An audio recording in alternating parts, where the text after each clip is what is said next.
কি কি colour change হয় দেখতে থাকো। প্রথম জন চলে হয়,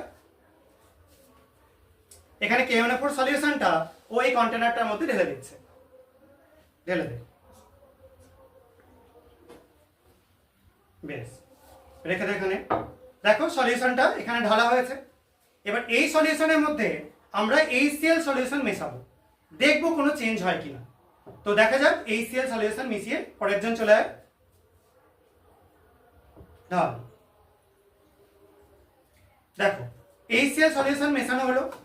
এবার একটুখানি আমরা একটা গ্লাস টিউব দিয়ে খুব সামান্য একটু নাড়িয়ে দিচ্ছি, ঠিক আছে। এবার এর মধ্যে আমরা তৃতীয় জনকে ডেকে নিচ্ছি, সে অল্প পরিমাণে যোগ করবে এখানে রাখা Na2S সলিউশন।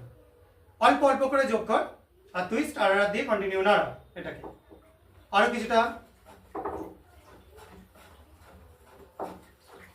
দেখতে পাচ্ছিস সবাই কালারটা কিন্তু চেঞ্জ হয়ে যাবে।